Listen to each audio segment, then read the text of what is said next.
ಇವತ್ತು ಕೇಂದ್ರ ಸರ್ಕಾರ ತನ್ನ ಬಜೆಟ್ ಅನ್ನು ಮಂಡಿಸಿದೆ. ಕೇಂದ್ರ ಸರ್ಕಾರದ ಹಣಕಾಸು ಸಚಿವರಾದಂತಹ ನಿರ್ಮಲಾ ಸೀತಾರಾಮನ್ ತಾವು ಕರ್ನಾಟಕದಿಂದ 2 ಬಾರಿ ಆಯ್ಕೆಯಾಗಿ ಹೋಗ್ತಾ ಇದ್ದೀರಿ. ಕೇಂದ್ರ ಸರ್ಕಾರಕ್ಕೆ ರಾಜ್ಯದ ಪ್ರತಿನಿಧಿಯಾಗಿ ಕೇಂದ್ರ ಸರ್ಕಾರಕ್ಕೆ ಆಯ್ಕೆಯಾಗಿದ್ದೀರಿ, ಅದು ಕರ್ನಾಟಕದಿಂದ. ತಾವು ಕೇಂದ್ರದ ವಿತ್ತ ಸಚಿವರಾಗಿದ್ದೀರಿ, ಅದರಲ್ಲೂ ವಿಶೇಷವಾಗಿ ಹಣಕಾಸು ಸಚಿವರಾಗಿದ್ದೀರಿ. ಕರ್ನಾಟಕಕ್ಕೆ ನಿಮ್ಮ ಕೊಡುಗೆ ಏನು?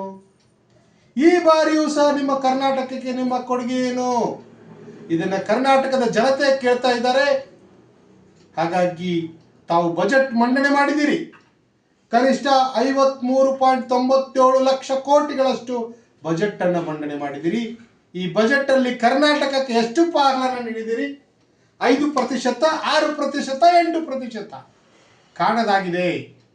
ನೀವು ಕರ್ನಾಟಕದಿಂದ ಆಯ್ಕೆಯಾಗಿ ಹೋಗಿದ್ದರೂ ಸಹ ಕರ್ನಾಟಕದ ಕೊಡುವಂತ ಪಾಲು ಇಲ್ಲ ನಿಮಗೆ.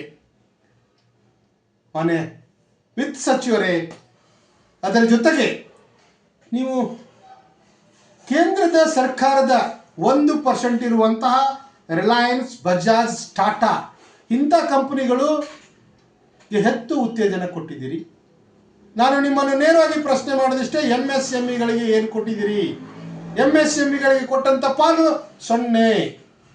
ಈ ದೇಶದ ರೈತರು, ಕಾರ್ಮಿಕರು, ಯುವಕರು, ಮಹಿಳೆಯರು ತಮ್ಮ ಕೂಲಿಗಾಗಿ ತಮ್ಮ ಕೆಲಸ ಕಾರ್ಯಗಳನ್ನು ಮಾಡಿಕೊಂಡು ವಿಚಾರಗಳನ್ನು ಮಾಡಿಕೊಂಡು ಹಲವಾರು ಬಡ ಕುಟುಂಬಗಳು ತಮ್ಮ ಸಣ್ಣ ಸಣ್ಣ ಕೈಗಾರಿಕೆಗಳ ಮೂಲಕ ಈ ದೇಶವನ್ನು ಕಟ್ತಾ ಇದೆ. ಈ ದೇಶ ನಡೀತಾ ಇದೆ. ಆದರೆ ನೀವು ಕೊಡ್ತಾ ಇರೋದು ರಿಲಯನ್ಸ್, ಅಂಬಾನಿ, ಅದಾನಿ ಅಂತ ಗ್ರೂಪ್ಗಳಿಗೆ ಸಾವಿರಾರು ಕೋಟಿಗಳಷ್ಟು ಕೊಟ್ಟಿದ್ದೀರಿ. MSMEಗಳಿಗೆ ನಿಮ್ಮ ಕೊಡುಗೆ ಏನು? ಮತ್ತೊಂದು ಸಾರಿ ಈ ಸಾರಿ ಮನೆ ವಿತ್ತ ಸಚಿವರೇ, ಇವತ್ತು ತಾವು ಕರ್ನಾಟಕದ ಬಜೆಟ್ ಅನ್ನು ಮಂಡಿಸಿದಿರಿ. ಮೇಕ್ ಇಂಡಿಯಾ ಅನ್ನೋದು ವಿಫಲವಾಯ್ತಾ? ನರೇಂದ್ರ ಮೋದಿಜಿ ಅವರೇ, ಮೇಕ್ ಇಂಡಿಯಾ ಸಂಪೂರ್ಣ ವಿಫಲವಾಗಿದೆ. ಆತ್ಮನಿರಾಭಾರ ಎಂಬ ಒಂದು ಯೋಜನೆಯನ್ನು ತಂದುಕೊಂಡ್ರಿ, ಆತ್ಮನಿರಾಭಾರ ಸಂಪೂರ್ಣವಾಗಿ ವಿಫಲವಾಯ್ತಾ? ವಿಶೇಷವಾಗಿ PLE ಸ್ಕೀಮ್ಗಳನ್ನು ತಂದ್ರಿ. ಎಲ್ಲಿದೆ PLE ಸ್ಕೀಮ್ಗಳು? ಬರೀ ಹೇಳಿಕೆಗಷ್ಟೇ. ಹಿಂದಿನ ಬಜೆಟಲ್ಲಿ ನೀಡಿದಂಥ ಏನು ಈ ಸ್ಕೀಮ್ಗಳು, ಈ ಯೋಜನೆಗಳು ಸಂಪೂರ್ಣ ವಿಫಲವಾಗಿವೆ.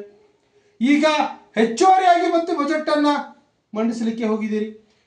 ನಿಮ್ಮ ಕೊಡುಗೆ ಅದೇ ಮದ್ಯಕ್ಕೆ ದುಬಾರಿ, ಸಿಗರೇಟ್ಗಳಿಗೆ ದುಬಾರಿ, ಅಲ್ಲಿ GST ಏರಿಸ್ಕೊಳ್ಳೋ ಜೊತೆಗೆ ನಮ್ಮ ಬಡ ಹೆಣ್ಣು ಮಕ್ಕಳು, ರೈತರಿಗೆ, ಮಹಿಳೆಯರಿಗೆ ಬೇಕಾಗಿದ್ದು ಚಿನ್ನ ಬೆಳ್ಳಿ ದರ ಏನಾಯಿತು? ಇವತ್ತು ಚಿನ್ನ ಬೆಳ್ಳಿ ದರವನ್ನು ಇಡೀ ದೇಶದ ಜನತೆ ನೋಡ್ತಾ ಇದ್ದಾರೆ. ಪ್ರತಿಯೊಂದು ಹಳ್ಳಿಗಳಲ್ಲಿರುವ ಜನ ನೋಡ್ತಾ ಇದ್ದಾರೆ. ಎಲ್ಲರಿಗೂ ಚಿನ್ನ ಬೆಳ್ಳಿ ಅಂದರೆ ಆಸೆ. ಪ್ರತಿಯೊಬ್ಬ ಮಹಿಳೆಗೂ ಒಂದು ಆಸೆ ಇರುತ್ತೆ. ಅದರಲ್ಲಿ ಈ 3 ದಿವಸಗಳ ಹಿಂದುಗಡೆ 27,000 ಏರಿಸಿದ್ರಿ. ಇವತ್ತು ತಾವು ಮಹಿಳೆಯಾಗಿ ತಾವು ಬಜೆಟ್ ಮಂಡನೆ ಮಾಡಿ 17,000 ಕಡಿಮೆ ಮಾಡಿದ್ದೀರಿ. 3 ದಿವಸಗಳ ಹಿಂದುಗಡೆ 27,000 ಏರಿಸಿ 1,50,000ಕ್ಕೂ ಹೆಚ್ಚು ಬಂಗಾರವನ್ನು ಮಾಡಿದ್ರಿ. ಇವತ್ತು ಇಳಿಕೆ ಮಾಡಿದ್ದೀವಿ ಅಂತ ಹೇಳಲಿಕ್ಕೆ 17,000 ಇಳಿಸಿದ್ದೀರಾ. ಇದೇನಾ ನಿಮ್ಮ ಸಾಧನೆ? ವಿಶೇಷವಾಗಿ GST, ಇನ್ಕಮ್ ಟ್ಯಾಕ್ಸ್ ಮತ್ತು ಉದ್ಯೋಗ, ಈ 3ಕ್ಕೆ ಹೆಚ್ಚು ಒತ್ತನ್ನು ಕೊಡಬೇಕಾಗಿತ್ತು. ಸಬ್ಕಾ ಸಾಥ್ ಸಬ್ಕಾ ವಿಕಾಸ್ ಅಂದ್ರಿ ಮೋದಿಜಿಯವರೇ. ಯುವಕರಿಗೆ ಎಷ್ಟು ಉದ್ಯೋಗ ನೀಡಿದ್ದೀರಿ? ಪ್ರತಿ ವರ್ಷ 2 ಕೋಟಿ ಉದ್ಯೋಗ ಸೃಷ್ಟಿ ಮಾಡ್ತೀರಂತೇಳಿ 12 ವರ್ಷಗಳ ಸಾಧನೆ ಮಾಡ್ತಾ ಇದ್ದೀರಿ. ಈಗಾದರೂ ಉದ್ಯೋಗ ಸೃಷ್ಟಿ ಮಾಡಿದಿರ ಯುವಕರಿಗೆ? ಯಾವುದರಲ್ಲಿ ಎಷ್ಟು ಉದ್ಯೋಗ ನೀಡ್ತಾ ಇದ್ದೀರಿ ಅನ್ನೋದು ಸಹ ಬಹಳ ಮುಖ್ಯವಾದ ಪಾತ್ರವನ್ನು ವಹಿಸ್ತದೆ. ವಿಶೇಷವಾಗಿ ಸಾಲ, ನೀವು 12 ವರ್ಷಗಳ ಹಿಂದೆ ಭಾರತಕ್ಕೆ ಬಂದಾಗ, ಭಾರತ ದೇಶ ನಿಮ್ಮ ಕೈಗೆ ನಾವು ನೀಡಿದಾಗ ಏನಾಗಿತ್ತು ದೇಶದ ಸಾಲದ ಪರಿಸ್ಥಿತಿ? ಈಗ ಎಷ್ಟು % ಹೆಚ್ಚಾಗಿದೆ? ಇವತ್ತಿನ ಸಾಲ ಎಷ್ಟಾಗಿದೆ? 1.98 ಲಕ್ಷ ಕೋಟಿ ಹೆಚ್ಚಾಗಿದೆ ಅಲ್ವಾ? ಸಾಲವನ್ನು ಮಾಡಿಕೊಂತ ದೇಶದ ಅಭಿವೃದ್ಧಿ ಸಾಧ್ಯ? ಚೀನಾ, ಅಮೆರಿಕ ಮತ್ತೊಂದು ದೇಶಗಳನ್ನು ನಾವು ಉದಾಹರಣೆವಾಗಿ ನೀವು ಹೋಗಿ ಬರ್ತೀರಾ. ಆ ದೇಶಗಳನ್ನು ಉದಾಹರಣೆವಾಗಿ ನೀವು ತೆಗೆದುಕೊಂಡಾಗ ಆ ದೇಶಗಳು ಯಾಕೆ GDP ಗ್ರೋತ್ ಹೆಚ್ಚಾಗ್ತದೆ? ನಮ್ಮ GDP ಗ್ರೋತ್ ಎಲ್ಲಿದೆ? ಪ್ರತಿಯೊಬ್ಬ ಮನುಷ್ಯನು ಯೋಚನೆ ಮಾಡಬೇಕಂತ ಪರಿಸ್ಥಿತಿ ಬಂದಿದೆ. ಒಬ್ಬನ ಮನುಷ್ಯನ ತಲೆ ಆದಾಯ ಎಷ್ಟಿವತ್ತು? ಈ ಹಿಂದೆ ತಲೆ ಆದಾಯ ಎಷ್ಟಿತ್ತು? 5,000 ಎಕ್ಸಾಕ್ಟ್ಲಾಗಿ $3,051. ಈ $3,051 ಒಬ್ಬ ಮನುಷ್ಯನ ತಲಾ ಆದಾಯ ಇದೆ. ಎಲ್ಲಿಗೆ ಹೋಗಿದೆ ಪರಿಸ್ಥಿತಿ ಅನ್ನೋದನ್ನ ನಾವು ನೀವು ಯೋಚನೆ ಮಾಡಬೇಕಾಗಿದೆ. ವಿಶೇಷವಾಗಿ ಷೇರು ಮಾರುಕಟ್ಟೆ ವಿಚಾರವನ್ನು ತೆಗೆದುಕೊಂಡಾಗ ನಿಮ್ಮ ಬಜೆಟ್ ಸಂಪೂರ್ಣ ವಿಫಲವಾಗಿದೆ.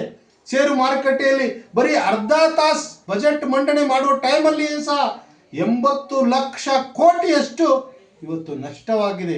ಎಲ್ಲ ಮಾಧ್ಯಮಗಳು ಷೇರು ಮಾರುಕಟ್ಟೆ ವಿಚಾರವನ್ನು ಪ್ರಸ್ತಾವಿಸಿವೆ. ನಾನು ಆ ಷೇರು ಮಾರುಕಟ್ಟೆ ವಿಚಾರವನ್ನು ಪ್ರಸ್ತಾವಿದ್ದೇನೆ.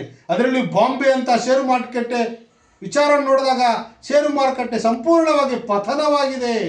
ಮೋದಿಜಿ ಪತನವಾಗಿದ್ದಾರೆ, ನಿರ್ಮಲಾ ಸೀತಾರಾಮ್ ಬಜೆಟ್ ಪತನವಾಗಿದೆ ಅನ್ನೋ ವಿಚಾರವನ್ನು ವ್ಯಕ್ತಪಡಿಸ್ತಾ ಇದ್ದಾರೆ. ಹಾಗಾಗಿ ಈ ಬಜೆಟ್ನಲ್ಲಿ ಸಂಪೂರ್ಣವಾಗಿ ಮಹಿಳೆಯರನ್ನ, ಯುವಕರನ್ನ, MSc ಕೃಷಿಯನ್ನ ಸಂಪೂರ್ಣ ನಿರಾಕರಿಸಿದ್ದಾರೆ. ಕೃಷಿಗೆ ನೀವು ನೀಡಬೇಕಾಗಿದ್ದು ಒತ್ತನ್ನು ಎಲ್ಲಿ ನೀಡ್ತಾ ಇದ್ದೀರಿ? ಯಾವುದೋ 4 ಬೆಲೆಗಳಿಗೆ ನೀಡಿದಿರಿ ಅಲ್ಲ. ಹಲವಾರು ರಾಜ್ಯಗಳಲ್ಲಿ ಒಕ್ಕೂಟ ವ್ಯವಸ್ಥೆಯಲ್ಲಿ ಹಲವಾರು ರಾಜ್ಯಗಳಲ್ಲಿ ಹಲವಾರು ಬೆಳೆಗಳನ್ನು ಬೆಳೀತಾ ಇರ್ಬೋದು.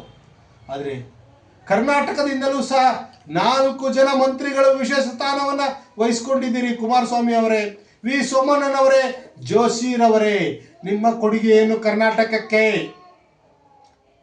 15ರಿಂದ 16 ಜನ MP ಕರ್ನಾಟಕಕ್ಕೆ ನಿಮ್ಮ ಕೊಡುಗೆ ಏನು? ಕರ್ನಾಟಕದ ಪ್ರತಿಯೊಬ್ಬ ಜನತೆಯು ನಿಮ್ಮನ್ನು ಆರಿಸಿ ಕಳಿಸಿದ್ದಾರೆ, ಅವರಿಗೆ ಉತ್ತರವೇನು? ಬಜೆಟ್ ಮೂಲಕ ನೀವು ಉತ್ತರ ಕೊಡಬೇಕಾಗಿತ್ತು. ಈಗಲೂ ಸಹ ಕರ್ನಾಟಕದ ಜನತೆಯನ್ನು ನಿರ್ಲಕ್ಷಿಸಿದಿರಿ. ಮಾನ್ಯ ಜೋಶಿ ಅವರೇ, ನಮ್ಮ ಮಲತಾಯಿ ಯೋಜನೆ, ಮಹದಾಯಿ ಯೋಜನೆ ಕೂಡ ಒಂದು ವರ್ಡ್ ಇಲ್ಲ. ಮಹದಾಯಿ ಯೋಜನೆಗೆ ವಿಶೇಷವಾಗಿ ನೀವೇ ಕೊಡ್ಬೋದಿತ್ತು. ಅದರ ಜವಾಬ್ದಾರಿಯನ್ನು ತಾವು ಹೊತ್ಕೊಂಡಂಥ ಮಂತ್ರಿಗಳಿದ್ದೀರಿ. ಒಂದಾದರೂ ಬಜೆಟಲ್ಲಿ ಘೋಷಣೆ ಮಾಡಿದ್ದೀರಾ? ಮಹದಾಯಿಯನ್ನು ಸಂಪೂರ್ಣವಾಗಿ ಮಾಡ್ಬೋದಿತ್ತು, ಮಾಡಲಿಲ್ಲ. ಕರ್ನಾಟಕದ ನೀರಾವರಿಗೆ ಒತ್ತು ಕೊಡಬಹುದಿತ್ತು, ಕೊಟ್ಟಿಲ್ಲ. ಕರ್ನಾಟಕದ ಬೆಳೆಗಳಿಗೆ ಒತ್ತು ಕೊಡಬಹುದಿತ್ತು.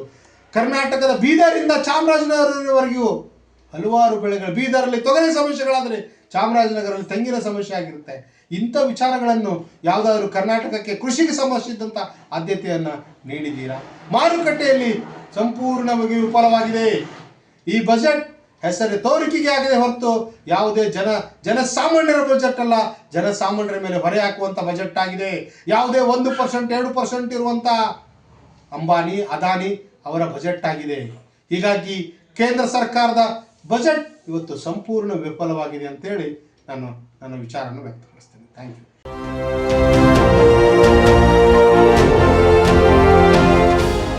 ಚಾಣಕ್ಯನ ಛಲ, ಜನರ ಪರ, ಸದಾ ಶುದ್ಧ ಸುದ್ದಿಗಳೊಂದಿಗೆ ನಿಮ್ಮ ಚಾಣಕ್ಯ ನ್ಯೂಸ್.